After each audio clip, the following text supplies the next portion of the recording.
तो ऐसे करते करते आपका रिफ्रैक्टिव इंडेक्स कम होगा। समझ गए कि नहीं? मतलब अगर लाइट ऊपर से कहीं से अर्थ के सरफेस की तरफ आ रही है, जैसे सन से जब लाइट आती है तो ऊपर से नीचे की तरफ आ रही है अर्थ के सरफेस की तरफ, तो जैसे वो एटमॉस्फेयर में एंटर करती है तो एटमॉस्फेयर की लेयर बाय लेयर क्या होता है, रिफ्रैक्टिव इंडेक्स बढ़ रहा है। इसका मतलब है कि लाइट रेयरर से डेंसर मीडियम में एंटर कर रही है। अगर मैं 3 और 4 की बात करूं तो फोर्थ जो लेयर है वो रेयरर मीडियम है, थर्ड जो लेयर है वो डेंसर होगी क्योंकि रिफ्रैक्टिव इंडेक्स थर्ड का ज़्यादा है। और अगर 3 और 2 को कंपेयर करोगे तो थर्ड लेयर रेयरर है और सेकेंड लेयर डेंसर है। इट मीन्स कि जब लाइट रे ऊपर से नीचे की तरफ आती है, सन से अर्थ की तरफ आती है, तो वो रेयरर से डेंसर मीडियम में एंटर करती है। यस और नो? और हमें तो पता है कि जब light rarer to denser enter करती है तो it will bend towards the normal, तो वो नॉर्मल की तरफ बेंड होगी। क्लियर हो रही है मेरी बातें आपको? हाँ, वो मैं अभी इसके कॉन्सिक्वेंसेस क्या है वो बाद में पढ़ेंगे। अभी आप बस एक चीज समझो कि एटमॉस्फेरिक रिफ्रैक्शन का मतलब है refraction through the layers of the atmosphere. जो हमारी एटमॉस्फेयर की लेयर्स है उनकी वजह से जो रिफ्रैक्शन हो रही है दैट इज एटमॉस्फेरिक रिफ्रैक्शन। और ये लेयर्स फॉर्म कैसे हुई हैं? ये डस्ट पार्टिकल्स की हो सकती हैं, मिस्ट पार्टिकल्स हो सकते हैं, स्मोक हो सकता है, गैसेस के पार्टिकल्स हो सकते हैं, इनकी वजह से ये लेयर्स बन रही हैं। और ऑब्वियस सी बात है कि जो लेयर अर्थ के सरफेस के क्लोज होगी वो ज़्यादा डेंसर है, मतलब उसका रिफ्रैक्टिव इंडेक्स ज़्यादा है। जैसे जैसे आप ऊपर वाली लेयर्स की तरफ जाओगे रिफ्रैक्टिव इंडेक्स कम होता रहेगा। इसलिए मैंने यहाँ पे शो किया कि कैसे रिफ्रैक्टिव इंडेक्स बढ़ रहा है नीचे आते आते। क्लियर है ये बात? कोई डाउट? अब सेकेंड इंपॉर्टेंट पॉइंट नोट कर लो, 2 पॉइंट यहाँ पे इंपॉर्टेंट नोट कर लो। एक पॉइंट तो मैंने आपको लिखवा दिया, फर्स्ट पॉइंट कि जो रिफ्रैक्टिव इंडेक्स है, refractive index increases as we move towards the earth surface। तो एक पॉइंट तो ये हो गया, जैसे जैसे हम अर्थ के सरफेस की तरफ आते हैं तो रिफ्रैक्टिव इंडेक्स बढ़ता है, इसमें तो किसी को कोई डाउट नहीं है। दूसरा इंपॉर्टेंट पॉइंट, जनरल ट्रेंड तो ये है, अब वेरी इंपॉर्टेंट चीज कि हर एक लेयर का रिफ्रैक्टिव इंडेक्स भी फिक्स नहीं है। अगर मैं बोलूँ ना कि लेयर 1 का रिफ्रैक्टिव इंडेक्स 1.5 है, वो इस पल 1.5 है, अगले ही पल वो चेंज हो जाएगा, अगले ही पल वो 1.7 हो सकता है, क्योंकि एटमॉस्फेरिक कंडीशंस कांस्टेंट नहीं है। आपको पता है कि हमारा एटमॉस्फेयर में फिजिकल कंडीशन बदलती रहती हैं, ना तो एटमॉस्फेयर का फिक्स टेम्परेचर है ना फिक्स प्रेशर है। जो कुछ हम वैल्यू देते हैं वो एक एवरेज वैल्यू देते हैं। जब हम कहते हैं कि हमारा टेम्परेचर कितना है बाहर का, तो आप बोलते हो सर मिनिमम इतना है, मैक्सिमम इतना हो सकता है, इसके बीच में वेरी करता रहता है, क्योंकि जो हमारे एटमॉस्फेरिक कंडीशंस हैं वो लगातार क्या हो रही हैं, चेंज हो रही हैं। इसी वजह से जो रिफ्रैक्टिव इंडेक्स है हमारी लेयर्स का वो भी कॉन्टिन्यूसली चेंज होता रहता है। समझ गए कि नहीं? हाँ, ये बात है कि लेयर 1 का रिफ्रैक्टिव इंडेक्स लेयर 2 से ज़्यादा ही रहेगा, मतलब नीचे वाली लेयर का रिफ्रैक्टिव इंडेक्स ऊपर वाली लेयर से ज़्यादा ही रहेगा, लेकिन इनके रिफ्रैक्टिव इंडेक्स फिक्स नहीं है, मतलब वेरी करते रहेंगे क्योंकि एटमॉस्फेरिक कंडीशंस फिक्स नहीं होती, इसीलिए। तो सेकंड पॉइंट वही है, as physical conditions of atmosphere, as physical conditions of atmosphere are not fixed, therefore refractive index of layers in the atmosphere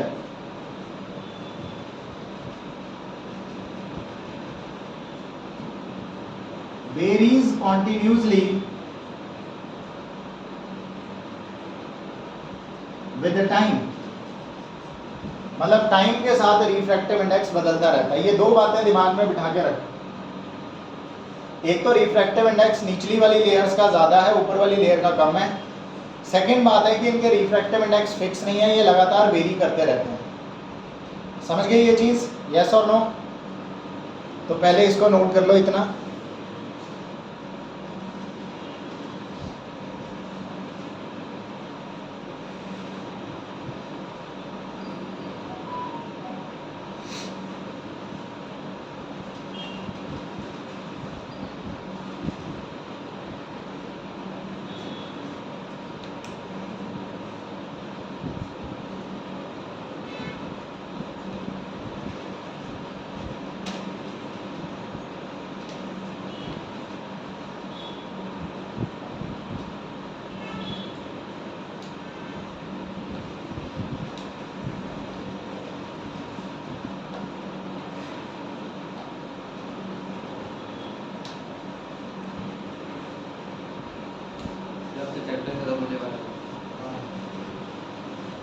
try करूँगा मैं, आज खत्म हो जाएगी। 6 बजे तक हो जाएगा।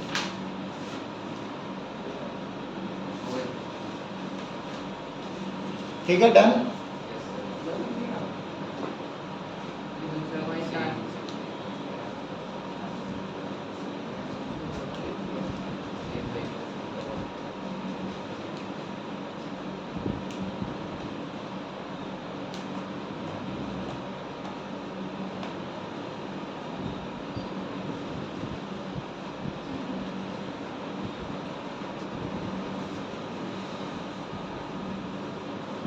अब एटमॉस्फेरिक रिफ्रैक्शन की क्या कॉन्सिक्वेंसेज हैं, मतलब इसकी वजह से कौन कौन से नेचुरल फिनोमिनन्स हैं जो एटमॉस्फेरिक रिफ्रैक्शन की वजह से हो रहे हैं।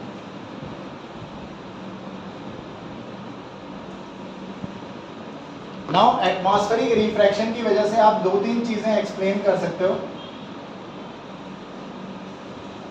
एटमॉस्फेरिक रिफ्रैक्शन की वजह से एक तो आप एक्सप्लेन कर सकते हो, atmospheric refraction explains number 1 apparent positioning of star, apparent position of star, stars की जो हमें जो पोजीशन हमें स्टार की दिखाई देती है जब हम तारे देखते हैं, वो स्टार की एक्चुअल पोजीशन नहीं है, बल्कि वो सिर्फ हमें दिखता है, वो एपरेंट पोजीशन है। एक्चुअल में तारे की पोजीशन कोई और है, और वो हमें एपरेंट पोजीशन इसलिए दिखाई देती है क्योंकि एटमॉस्फेरिक रिफ्रैक्शन की वजह से लाइट बेंड होकर हमारी आईज में आती है। वो मैं एक्सप्लेन करूंगा। तो एटमॉस्फेरिक रिफ्रैक्शन स्टार की एपरेंट पोजीशन को एक्सप्लेन करता है, ठीक है। दूसरी चीज, it also explains twinkling effect. हमें तारे जो हैं चमचमाते हुए नजर आते हैं, ट्विंकलिंग इफेक्ट इन स्टार्स, तारे हमें चमकते हुए दिखाई देते हैं, वो भी एटमॉस्फेरिक रिफ्रैक्शन की वजह से है। एक्चुअल में कोई तारा चमकता नहीं है, हमें ट्विंकलिंग इफेक्ट ऑब्जर्व होता है बिकॉज ऑफ एटमॉस्फेरिक रिफ्रैक्शन। और इसके अलावा एटमॉस्फेरिक रिफ्रैक्शन की वजह से it also explain advance sunrise and delayed sunset. ये 3 चीजें ये एक्सप्लेन करता है। मतलब अभी हमारा जो सन है वो सनराइज हुआ नहीं होता, लेकिन फिर भी हमें सन पहले ही दिख जाता है, एडवांस में ही 2 मिनट पहले ही हमें सन दिखना शुरू हो जाता है, जबकि वो एक्चुअल में राइज नहीं हुआ।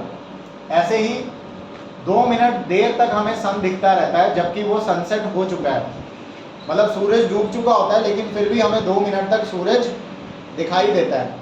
तो एडवांस सनराइज और डिलेड सनसेट, ये फिनोमिनन भी एटमॉस्फेरिक रिफ्रैक्शन की वजह से होता है।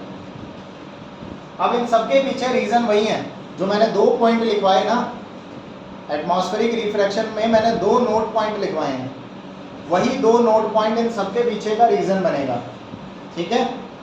सबसे पहले हम एक्सप्लेन करेंगे एपरेंट पोजीशन ऑफ स्टार। लिख लिया इतना? स्टार्स की एपरेंट पोजीशन सबने लिख लिया?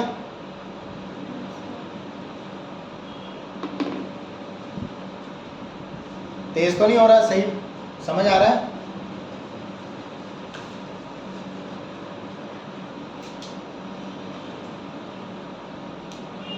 ट्विंकलिंग इफेक्ट सन में भी ऐसे दिखाई देता है? सन में नहीं दिखेगा, सिर्फ स्टार्स में दिखेगा जिनका डिस्टेंस दूर है। सन और बाकी प्लैनेट्स हमारे अर्थ के कंपैरेटिवली काफ़ी क्लोज है एज कंपेयर टू स्टार्स, तो उनमें ट्विंकलिंग इफेक्ट नहीं आता। मतलब उनकी लोकेशन भी अलग ही होगी फिर? लोकेशन सबकी अलग दिखाई देती है हमें, लोकेशन सबकी अलग दिखती है। स्टार्स की ज़्यादा प्रोमिनेंट है, मतलब स्टार्स की ज़्यादा अलग दिखती है क्योंकि डिस्टेंस बहुत दूर है। अभी समझाता हूँ।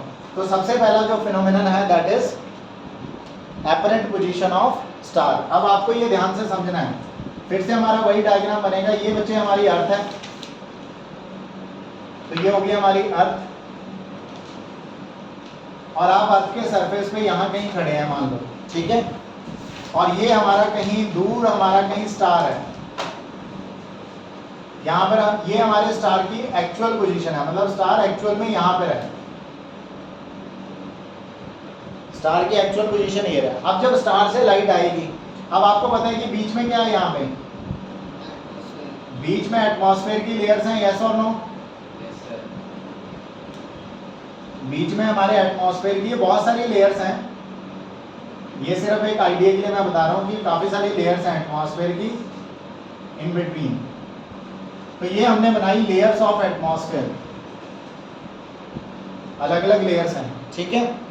यहाँ से जब लाइट आएगी, जैसे ही वो लाइट एटमॉस्फेयर में एंटर करेगी तो वो रेयरर से डेंसर मीडियम में आएगी, क्योंकि नीचे आते हुए आपको मैंने बताया था कि इधर को आते हुए रिफ्रैक्टिव इंडेक्स क्या होता है। अगर मैं इधर को नीचे जाऊं तो रिफ्रैक्टिव इंडेक्स इंक्रीज हो रहा है, और रिफ्रैक्टिव इंडेक्स की वजह से ऑप्टिकल डेंसिटी भी क्या हो रही है, डेंसिटी भी इंक्रीज हो रही है। अपवर्ड एरो का मतलब है डेंसिटी बढ़ रही है, रिफ्रैक्टिव इंडेक्स बढ़ रहा है, ऑप्टिकल डेंसिटी भी बढ़ रही है। मतलब लाइट जाएगी रेयरर से डेंसर मीडियम में, तो बेंड करेगी टुवर्ड्स द नॉर्मल। तो ये लाइट थोड़ी सी ऐसे बेंड हो जाएगी टुवर्ड्स द नॉर्मल, समझे या नहीं? अब फिर से ये रेयरर से डेंसर में जाएगी, ये और ज़्यादा बेंड होती है। तो ऐसे करते करते हमारी लाइट जो है वो धीरे धीरे बेंड होती रहेगी टुवर्ड्स दी नॉर्मल, यस और नो? देखो लाइट ने ओरिजिनली लाइट इस डायरेक्शन में थी,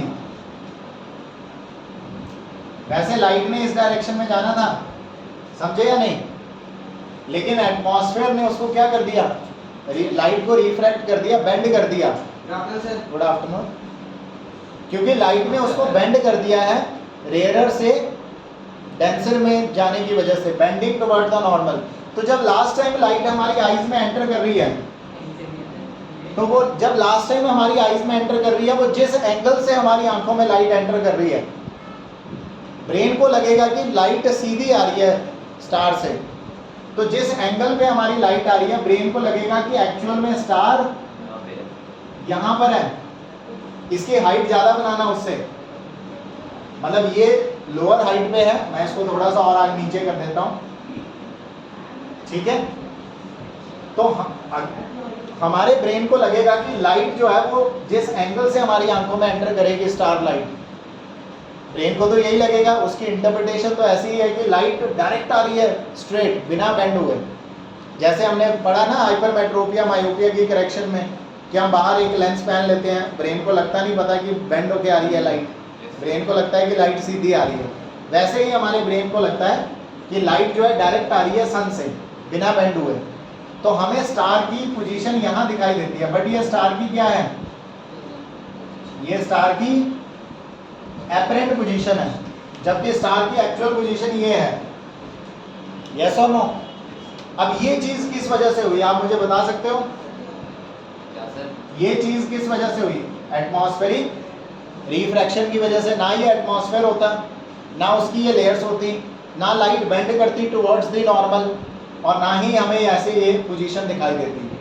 तो एक्चुअल में स्टार जो है, जितनी क्लोज हमें स्टार दिखाई देते हैं ना बच्चे, उससे भी ज़्यादा दूर होते हैं स्टार्स। जहाँ पर हमें स्टार दिखते हैं वो उससे भी ज़्यादा दूर है, मतलब डिस्टेंस और दूर है। क्योंकि जब आप इस लाइट रे को सीधा करोगे तो ये लंबी हो जाएगी ना वायर सी। अगर आप इसे वायर है, मान लो आपके पास कर्व्ड वायर है, आप उसे जब खोल के सीधा करोगे तो वो तो लंबी हो जाएगी।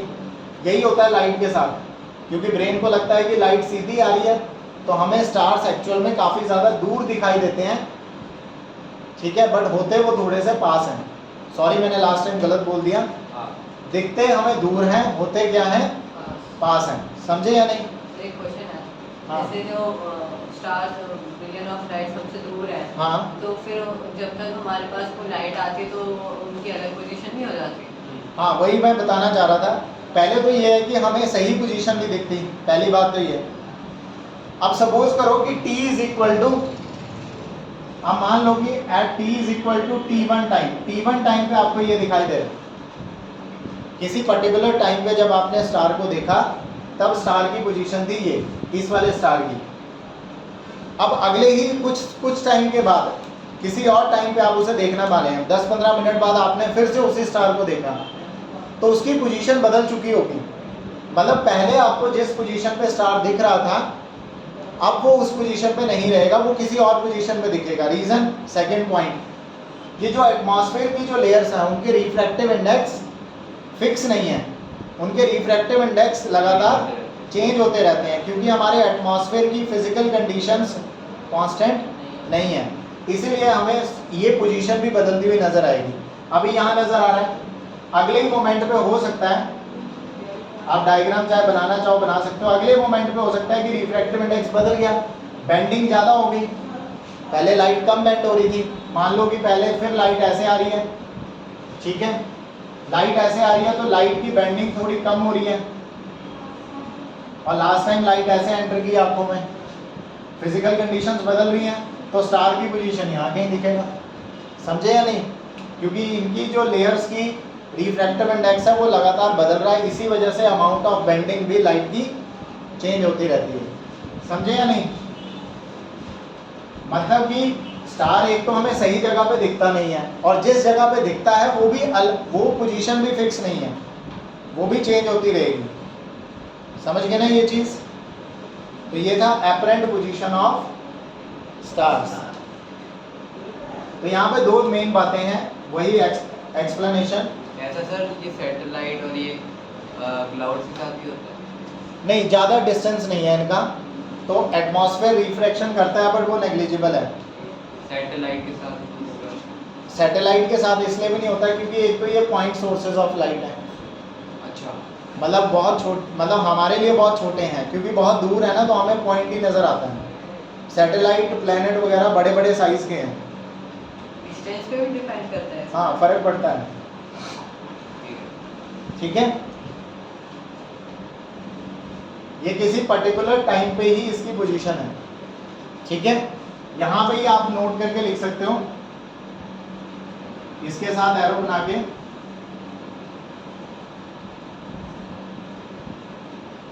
This apparent position of star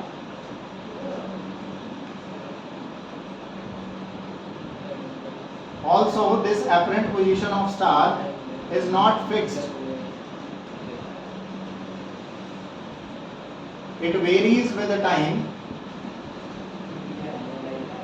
it varies with the time as physical conditions of atmosphere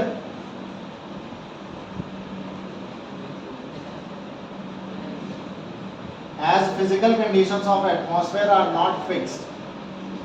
मतलब यहाँ से आप समझ जाओगे कि जो सेकंड पॉइंट था वो इस बात को एक्सप्लेन कर पाएगा कि जो हमें पोजीशन दिख रही है वो पोजीशन भी फिक्स नहीं है स्टार की, वो भी टाइम के साथ समय के साथ चेंज होती रहेगी, समझ गए ये चीज़? बाकी एटमॉस्फेरिक रिफ्रैक्शन में वैसे तो हमें पोजीशन अलग दिखाई ही है स्टार की, कोई डाउट इसमें? ठीक है, कर लो इसको नोट डायग्रामेटिकली। कई बार ये डायग्राम बनाने के लिए आता है, ठीक है बच्चे, बुक में भी बना हुआ है ये सेम डायग्राम, ये नहीं ये वाला है, बस उसमें लेयर्स प्रॉपर्ली दिखा नहीं रखी हैं, तो आपने प्रॉपर इस तरह से बनाना है। से लेयर है कि नहीं है, मेरे में पता से दिखाया वो। बुक में नहीं दिखाई हुई है, पर आपने ऐसे ही बनाना है जैसे मैंने बताया। इन्होंने वैसे एक जनरल बताया ना कि रिफ्रैक्टिव इंडेक्स नीचे गिर रहा है, आप ये वाला डायग्राम भी बना सकते हो, ज़रूरी नहीं है, बट इससे थोड़ी एक्सप्लेनेशन ज़्यादा आती है, समझ में आता है कि रेज बेंड होके आ रही हैं रिफ्रैक्शन की वजह से। यहाँ पे ये भी लिख लेना कि जो लाइट की बेंडिंग हो रही है, light bends towards the normal, normal की तरफ लाइट बेंड हो रही है, लाइट बेंड्स टुवर्ड्स नॉर्मल, क्योंकि रेयर टू डेंसर आती है लाइट।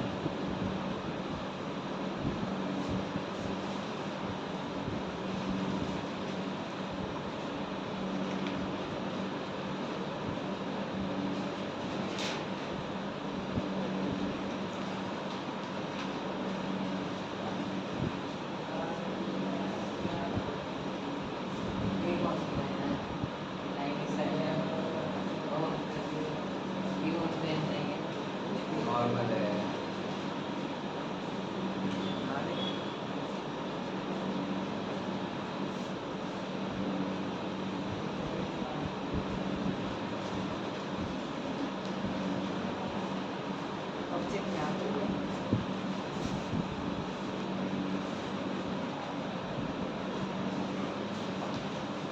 एरोज भी बनाऊंगा ये।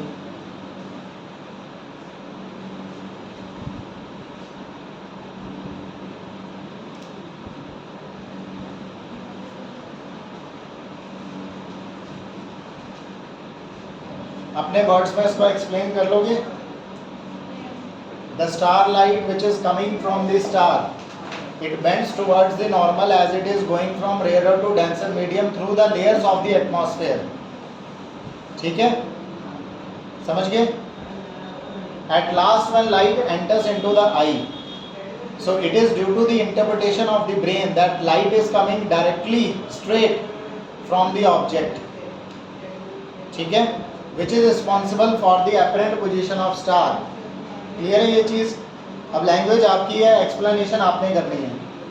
उसके बाद आप ये लाइन लिख सकते हो, also this apparent position of star is for particular instant of time, एक पर्टिकुलर टाइम के लिए है ये, ठीक है। At some other instant of time this position will also change because physical condition of atmosphere are not fixed. ये explanation आपने अपने हिसाब से करनी है, वो आप लिख सकते हो, ठीक है। कोई डाउट? कर दें, अब कर दें इसको। उसके बाद आता है ट्विंकलिंग ऑफ स्टार्स, कि स्टार्स ट्विंकल करते हुए क्यों नजर आते हैं।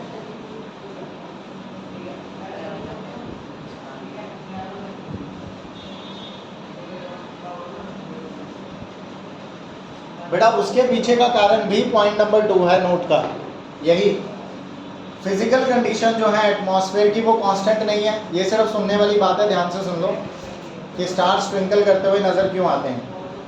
तो Y stars twinkle?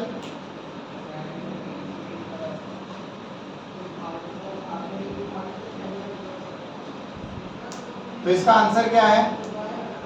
It is due to atmospheric refraction. एक रीजन तो यही है, it is due to atmospheric refraction of starlight, atmospheric refraction of starlight, जो हमारे स्टार की लाइट है उसकी एटमॉस्फेरिक रिफ्रैक्शन की वजह से है। उधर ही होंगे, देखो अभी वेट कर लो। It is due to atmospheric refraction of starlight through the layers of atmosphere, through the layer of atmosphere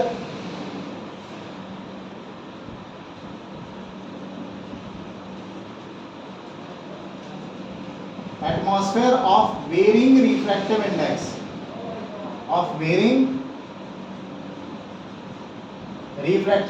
line समझ में आई मेरी? एक ही लाइन में सब कुछ है। देखो हमने कहा कि ये स्टार्स के ट्विंकलिंग इफेक्ट एटमॉस्फेरिक रिफ्रैक्शन की वजह से है।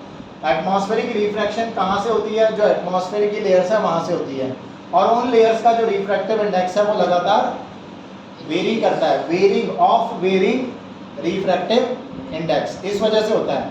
अब क्योंकि रिफ्रैक्टिव इंडेक्स लगातार बदल रहा है लेयर्स का, जिसकी वजह से कई बार क्या होता है कि हमारी आइज़ में स्टार की लाइट ज़्यादा आती है और अगले ही टाइम पे हमारे आइज़ में स्टार की लाइट कम आती है। मतलब sometimes light enters more into our eye, sometime less light enters into our eye। और इसके रीज़न क्या है कि ज़्यादा या कम लाइट क्यों एंटर कर रही है? लाइट तो वही है जो स्टार से आ रही है, बट क्योंकि हमारे एटमॉस्फेयर में क्या हो रहा है, वेरिएशन हो रही है।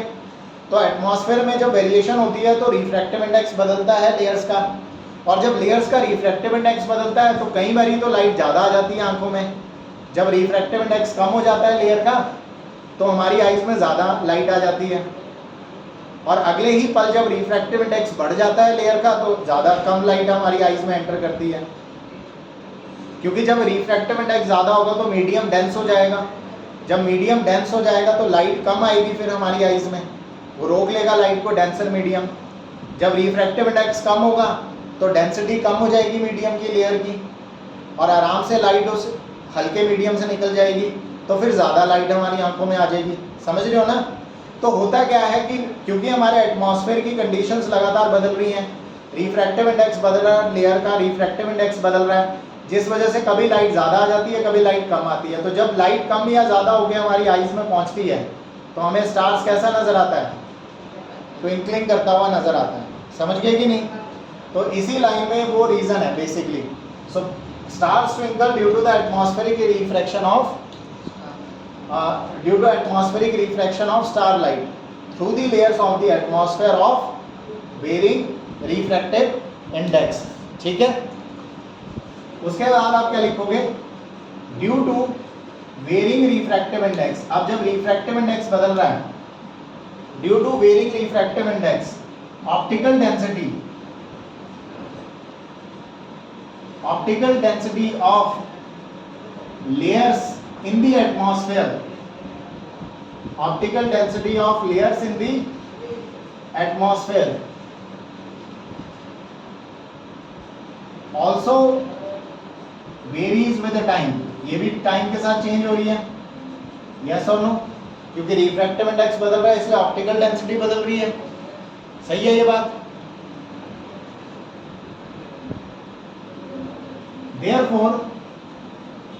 therefore sometime, therefore के बाद कॉमा आएगा, therefore sometime more starlight enters into the eye, and at some other time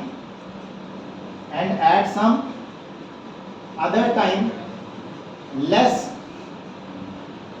starlight enters into the eye. ठीक है, this variation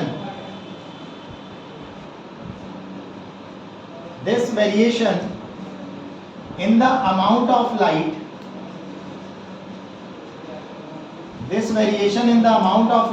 entering into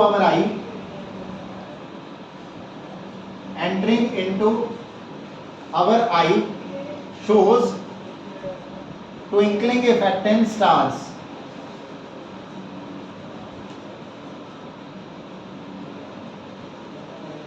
अब बच्चे लैंग्वेज कुछ भी हो सकती है आपकी, ठीक है. मैंने आपको अपनी लैंग्वेज में सिंपल करके लिखवा दिया है कि अगर ये क्वेश्चन आता है तो आप इस वे से लिख सकते हो आंसर. आपने ये बताना है कि एटमॉस्फेरिक रिफ्रैक्शन की वजह से है, लेयर्स का रिफ्रैक्टिव इंडेक्स बदल रहा है जिसकी वजह से ऑप्टिकल डेंसिटी बदल रही है, और ऑप्टिकल डेंसिटी बदलने की वजह से कभी ज़्यादा लाइट आती है आंखों में, कभी कम लाइट आती है. तो ये जो वेरिएशन आ रही है अमाउंट ऑफ लाइट में, जो हमारी आंखों में एंटर कर रही है लाइट, उस वजह से ट्विंकलिंग इफेक्ट आता है. यानी स्टार्स एक्चुअल में ट्विंकल नहीं करते, ये तो एटमॉस्फेरिक रिफ्रैक्शन है और बदलता हुआ रिफ्रैक्टिव इंडेक्स है लेयर का, जिसकी वजह से ऐसा होता है. समझ गए ये चीज़? कोई डाउट? आगे समझ?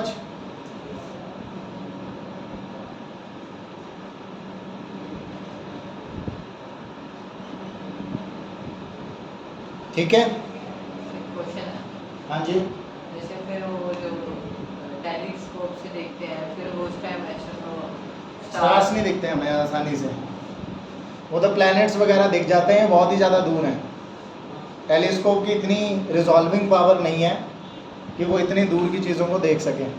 ठीक है, मतलब फिर भी उनको उसी लोकेशन पे लगेगा, वो वही दिखता है, ट्विंकल ही दिखाई देगा.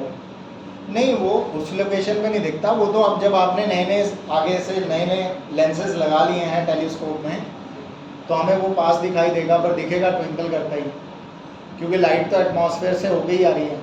नहीं, फिर मैं ये कह रहा हूँ कि मतलब जब हम उसको देख रहे हैं उस टाइम वो उसकी ऑब्जेक्ट मतलब वो उसी जगह पे है, मतलब हम नहीं, वो सिर्फ हमें दिख रहा है. अब इसमें भी हमने लेंस लगा के ब्रेन को पागल बनाया है. टेलीस्कोप का भी यही काम है, हम उस चीज़ को पास करके देख पा रहे हैं बिकॉज ऑफ लेंसेज. समझ रहे हो ना मेरी बात? उसकी इमेज देखते हैं हम उसमें, तो क्योंकि वो इमेज बनाता है. मतलब लेंस क्या करेगा, हम स्टार की इमेज देखते हैं टेलीस्कोप के अंदर, एक्चुअल में स्टार नहीं देख रहे. अभी हम जैसे अभी जो हम स्टार को देख रहे थे वो उसकी, मतलब आप कह रहे हो कि हम एक्चुअली डायरेक्टली स्टार को देख रहे हैं, कोई इमेज को नहीं देख रहे उसकी, क्योंकि उसकी इमेज सीधा हमारे रेटिना में बन गई है. समझ रहे हो ना मेरी बात? लेकिन जब हम कोई ऑप्टिकल इंस्ट्रूमेंट यूज़ करते हैं, टेलीस्कोप वगैरह, तो हम उस ऑब्जेक्ट की पहले इमेज बनाते हैं उस इंस्ट्रूमेंट में, फिर उस इमेज को हम देखते हैं. ठीक है, तो वो दोनों चीज़ें अलग हैं. लिख लिया ये आंसर? आप नहीं लिख रहे इसको? हाँ मैं लिख रहा हूँ. चलो, या तो फिर आप वीडियो में ही लिखना आप. ठीक है, देख लेना दोबारा. समझ आ गया कैसे लिखना है? हाँ, फोटो ले लो चाहे. वीडियो तो भेजेंगे. देखो बच्चे, क्या होता है ना, ये आंसर क्वेश्चन तो आता है आपको अलग अलग बुक्स में अलग अलग आंसर मिलेंगे। आप अपना एक दिमाग सेट करो कि आपको क्या लैंग्वेज समझ में आ रही है।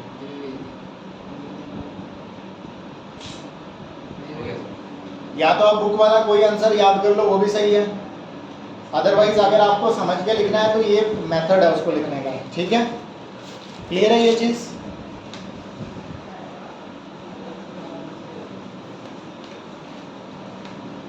इसके बाद आता है प्लैनेट्स क्यों नहीं चमकते भाई? स्टार्स तो चमक रहे हैं, तो प्लैनेट से आने वाली लाइट भी तो एटमॉस्फेयर से होके आती है। Why planets do not twinkle? So एक क्वेश्चन आता है, why planets don't twinkle? Stars चमकते हैं लेकिन प्लैनेट नहीं चमकता। तो इसका आंसर ये है, planets are more closer to earth than stars। मतलब स्टार्स के कंपैरेटिवली प्लैनेट्स अर्थ के ज्यादा नजदीक हैं, पहली बात तो ये। ठीक है, देयरफॉर इसी वजह से therefore planets cannot be considered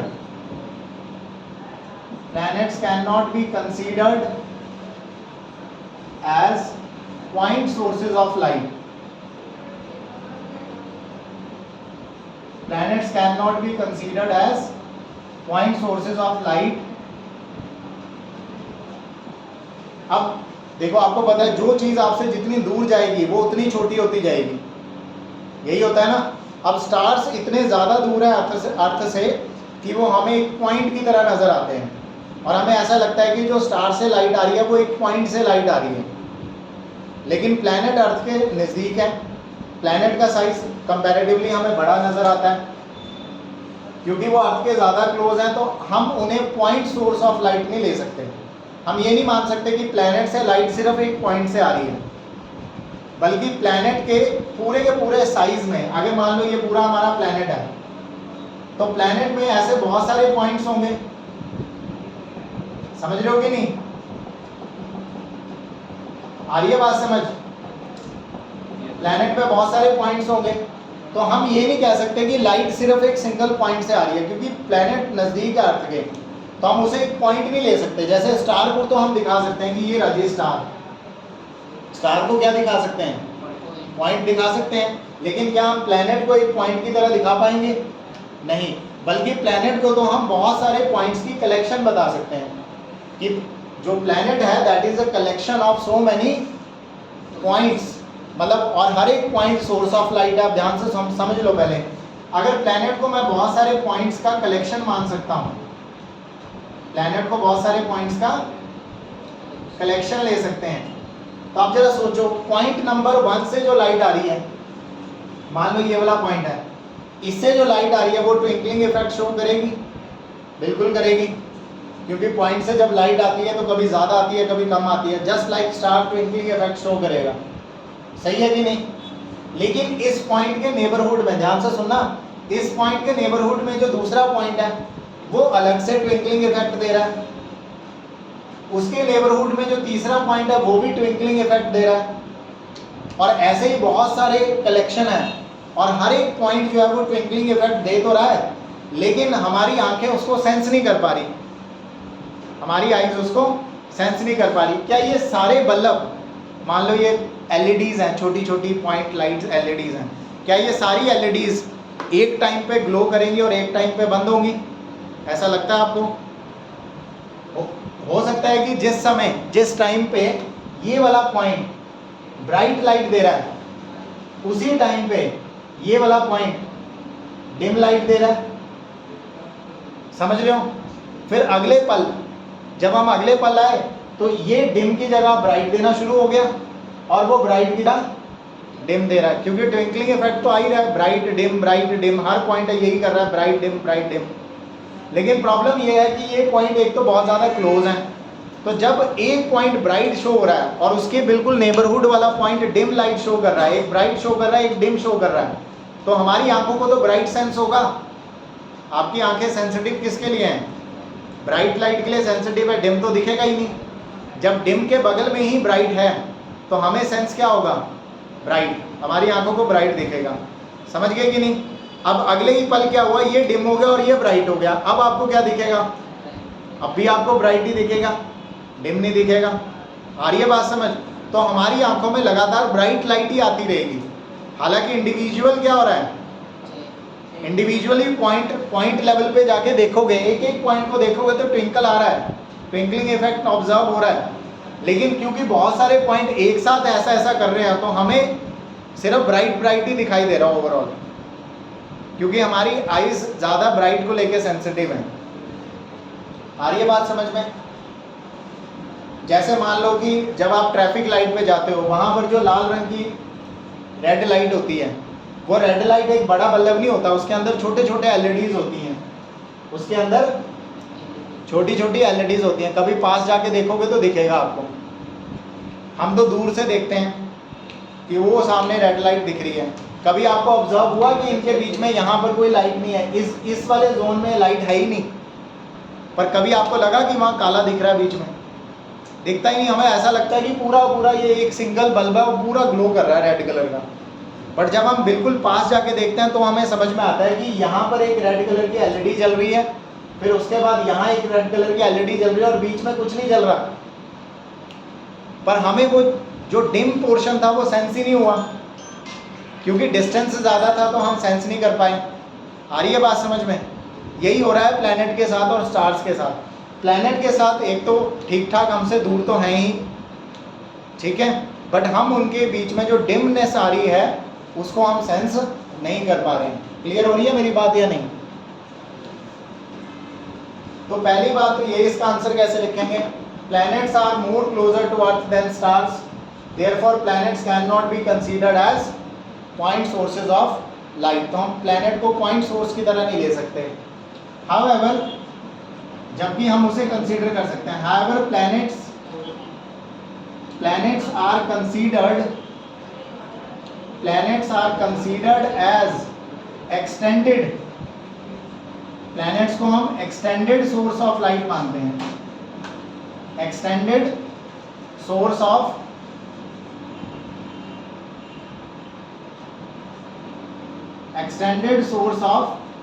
many point sources of light. Bracket में लिख लो कि हम उसे collection of point source of light मानते हैं।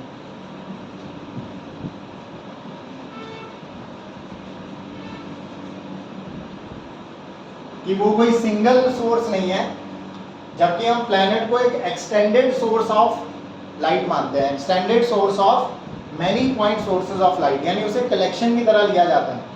समझ गए?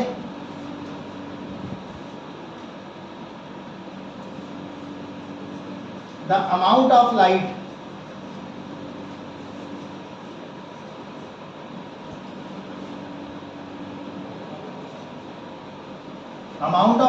entering into the eye from various points average out to be 0। तो हमारी लाइट में जो अमाउंट ऑफ लाइट आ रही है उसकी एवरेज वैल्यू 0 है। यार एक पॉइंट है, मान लो, देखो सिंगल पॉइंट से ब्राइट आ रही है तो आप बोलोगे एवरेज 0 नहीं है, क्योंकि ब्राइट भी आ रहा है, डिम भी आ रहा है। तो ब्राइट अलग दिख रहा है और डिमनेस अलग दिखाई दे रही है सिंगल पॉइंट से। जब दोनों पॉइंट से, दो या बहुत सारे पॉइंट से इकट्ठे ब्राइट क्लोज हो रहे हैं, ऐसे करके डिम हो रहे हैं, तो हमें एवरेज तो 0 नजर आ रहा है, क्योंकि हमारी लाइट में जो एवरेज अमाउंट ऑफ लाइट है which is entering into the eye from the various points average out to be 0। मतलब जो ट्विंकलिंग इफेक्ट है वो नहीं दिखेगा, क्योंकि उसकी एवरेज वैल्यू 0 हो गई है। हमें सिर्फ ब्राइट सेंस होगा। फर्स्ट पॉइंट ब्राइट दे रहा है, हमें वो सेंस हो गया। जब सेकंड पॉइंट ने ब्राइट दिया, हमने फिर ब्राइट ही सेंस किया, डिम तो सेंस किया ही नहीं। तो इसलिए एवरेज वैल्यू क्या हो गई? 0 ही हो गई ना। ठीक है, 10 इट नलीफाई, नलीफाई का मतलब है कैंसिल कर देना, does it nullify the twinkling effect in planets. समझ आ रहा है बेटा? जबकि स्टार्स में ऐसा नहीं होता। तो इसमें दो कीवर्ड हैं, एक तो एक्सटेंडेड लिखना आपने जरूर, और एक they are more closer to the earth. एक तो प्लैनेट अर्थ के ज़्यादा क्लोज हैं, दूसरा हम उन्हें पॉइंट सोर्स की तरह नहीं ले सकते, बल्कि बहुत सारे पॉइंट सोर्सेज ऑफ लाइट का कलेक्शन मान सकते हैं, एक्सटेंडेड सोर्स मान सकते हैं। इसलिए जितनी भी लाइट हमारी अमाउंट ऑफ, यहाँ पे अमाउंट ऑफ लाइट मत लिखो, यहाँ पे लिखो amount of variation in light. Correct कर लो इसको, क्या लिखोगे? Amount of variation in light, amount of variation in light entering into the eye from various points average out to be 0। मतलब जो वेरिएशन का एवरेज है वो 0 आ रहा है, क्योंकि हमारे लिए वेरिएशन हो ही नहीं रही, हमें हमेशा ब्राइट ही नजर आ रहा है। समझ रहे हो कि नहीं? The amount of variation in light entring into eye from various point average out to be 0 thus nullifying the twinkling effect। कोई डाउट है तो बता दो, समझ आ गई इतनी बात? इसलिए प्लैनेट ट्विंकल नहीं करते हैं। ठीक है, लिखिए बच्चे, ये लिखो फटाफट इसको। और इसका जो तीसरा फिनोमेनन है वो भी सुन के जाओ, सनराइज, एडवांस सनराइज और डिलेड सनसेट वाला भी।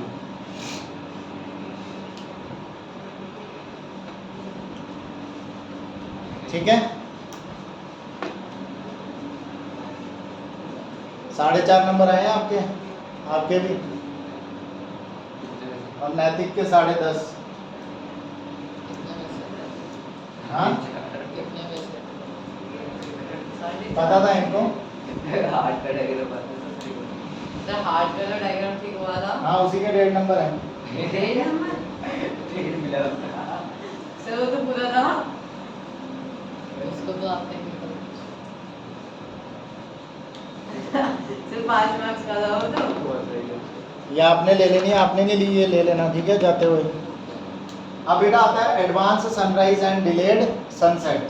अभी हो क्या रहा है, मान लो ये हमारा अर्थ है, ठीक है, ये हमारा अर्थ है, और आप अर्थ पे इस जगह पर हैं। जब आप अर्थ पे इस जगह पर खड़े होते हैं तो आपके जो आइज का लेवल होता है वो आपका हॉरिजन बन जाता है। मतलब इसके आइज के लेवल पे इसका हॉरिजन ये बना, समझे या नहीं? आइज के लेवल से हमारा ये क्या बन जाएगा, हॉरिजन बन जाएगा। ठीक है, मतलब अगर कोई बंदा अर्थ पे इस जगह पे खड़ा है ना, तो उसके लिए हॉरिजन क्या है, उसके लिए ये हॉरिजन है। मतलब आप समझो कि अर्थ के ऊपर आपने एक टेंजेंट ड्रॉ करना है, जैसे इस पॉइंट पर आपने टेंजेंट ऐसे बनेगा, अगर इस पॉइंट पे खड़े हो तो टेंजेंट ऐसे बनेगा, अगर इस पॉइंट पे खड़े हो तो टेंजेंट ऐसे बनेगा। समझ रहे हो या नहीं?